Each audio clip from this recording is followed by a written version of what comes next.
Hi, welcome to Brake Check. I'm your host, Brian, and today we are driving the Ram TRX, which, as you probably already know, is the answer to Ford's Raptor. This one happens to be in a great blue color and happens to have a Hellcat under the hood. I love when that happens. A few exterior things I want to go over real quick before we get to the interior. You look at the nostril here of this functional hood scoop. Thank you, FCA, for saying true to the hood scoop rules. These are here, just like in the Raptor. If a vehicle is wider than 80 inches, it has to have, per DOT regulations, running lights. These are usually on heavy-duty trucks up on the cab and the top, but they've embedded them here and into the corner markers right here. That's how they've kind of gotten away with it. If you look, take a step back, you'll see this does have a wider track width. They've also moved the front axle forward 20 millimeters. A couple things I want to point out in the front that we haven't gotten to earlier. These side vents right here, you'll see, these air ducts, they are functional. If you look in at the right angle, you probably can't get it here, you'll see it come out the other side. Broad daylight comes all the way through. So there's actually functional aero in this truck, which is pretty neat. And obviously the piece de resistance is going to be the Hellcat up here. So let's check that out. And it looks like, well, I'm not going to say a Prius under here, but I see a lot of plastic. But we're told there's more. So what do we see here? FCA, the king of Easter eggs. Got a little something here. It looks like a TRX and perhaps a, I don't know, maybe a Velociraptor or hanging out with each other. Find that kind of interesting. But buried under this big box, which is actually an air capture filtration system to keep sand and debris out of the engine. That's why it's so bulky there. There is a Hemi hiding down there. So let's walk around to the back and to the business end of things. Before we get back there, if you look at this optional rock rails right here, they're actually pretty good for rock rails. Not the best for side steps because they're so high up. I don't know if they're actually an effective side step, but there's a lip there. It's okay. I like them. They're nice and high and tucked up. They're going to keep the body protected. This one has the optional beadlock capable wheels. Let's see here. That's what this is. Also has a Goodyear Wranglers. These are new. And these are not the same tire that the Bronco will have, the new Bronco. There's slightly different variation in the tread pattern. Otherwise, it's pretty similar. If you look in here, it does have the Bilstein Ram Active Dynamics. You'll see a ride height sensor right there on the control arm. Okay, this is coil sprung in the rear. No leaf springs here. And it's part of why it rides so well, even the non-TRX edition. More importantly, it has a bedside decal, which means you can go off-road with it, which is good news. And without that, I don't know what we would do. Back to the DOT running lights built into the fender flares. Now, what I think is cool with this truck is you can, from FCA, get it with a bed rack carrier. In the Baja community, the Raptor community, you'll see these all the time get bolted into Raptors. When you do that, you get a matching spare, right? But not only do you get a matching spare here, you get a matching with the same beadlock capability down here. So really you get 6 tires. And if you're doing real proper desert use, you're going to need it at some point. So that's pretty cool. It's not some dummy spare steel wheel. It's the same exact wheel and tire. I like that a lot. So without further ado, let's take it for a drive and see how it launches.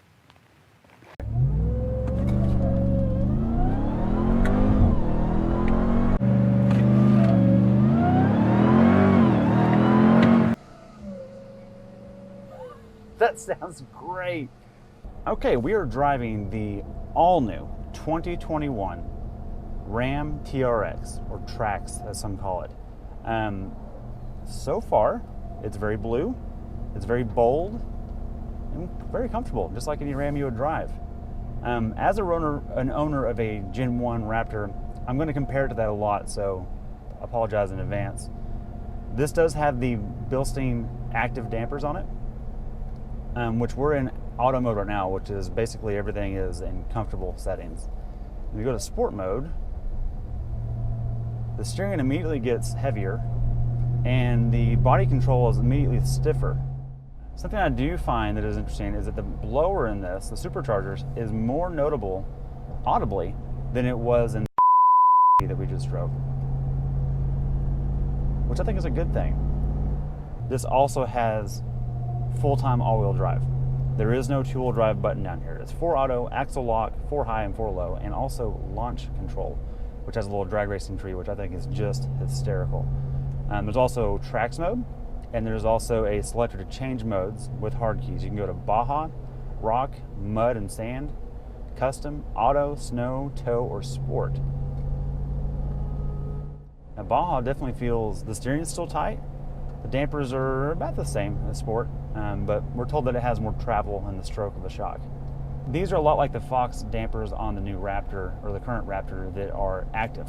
So they're collecting data around the vehicle at all times and collecting. Now, unlike the Raptor, this does not have leaf springs like a donkey cart. This has an advanced coil spring rear axle with multiple links controlling it.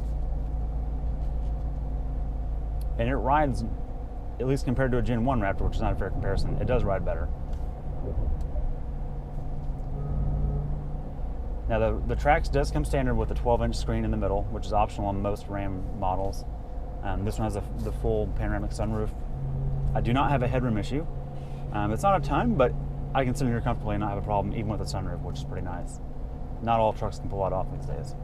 Okay, so speaking of ball chillers, you not only have it in the front, you have it in the back. Granted, my kids are in car seats, they wouldn't quite get it, but man, is that pretty nice for a pickup, especially a sport truck. So the last performance truck that Ram made was the SRT-10 Ram, which effectively had the V10 out of the Viper at the time and a Trimix 6-speed or the automatic behind it. It got terrible mileage. Hulk Hogan drove it. That's kind of what it was known for. And, you know, but it beat the Lightning, which was no longer in production at the time. So Ford and Ram have been doing this back and forth battle for a while. This is the answer to the Raptor. The SRT-10 was the answer to the Lightning. And each time, the Ram's answer has been a little bit more formidable than Ford's at that time. Now, the Raptor is going out of production next year, but not for long. We're told that it's coming back with a V8 as well, and we can thank Ram for pushing them, because this has the Hellcat 6.2 liter V8 in it. And the current Raptor only has the EcoBoost V6. While it's a great motor objectively, it's one of the best out there, subjectively a lot of people, myself included, are a little disappointed to not have a good V8 rumble out of a truck like that. The attitude of that V8 rumble is appreciated by that demographic. I won't bore you with the interior too much. We've reviewed these before. Check out our other reviews for a full interior breakdown, but we're going to talk about the tracks in particular. Launch control, let's try this.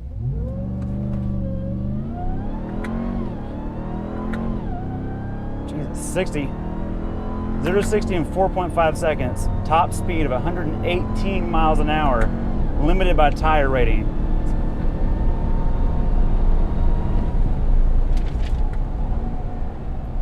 It's still a Baja truck.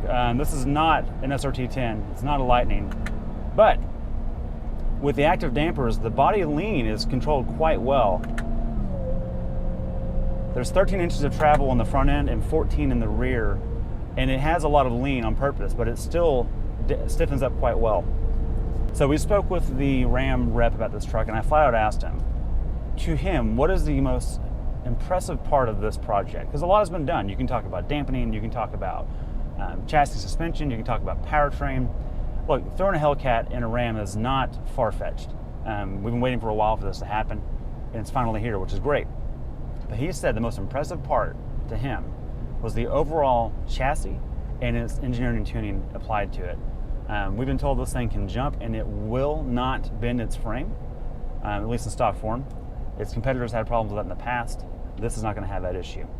And the biggest thing that he would not, that he was most impressed with was the dampening control and dampening tuning. It just really seemed to have that figured out. And I agree, it rides quite well. It's a big truck, it's wide, it's bulky, but anyone can drive it. I wouldn't put my mom in this because she couldn't reach it, but if she can get in it, she could drive it no problem. And that's kind of the hat trick of this. Thanks for watching Brake Check. Be sure to subscribe and we'll catch you in the next one.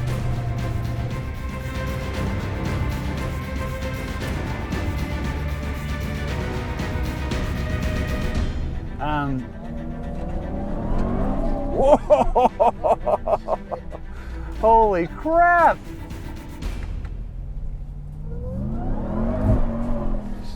Jesus.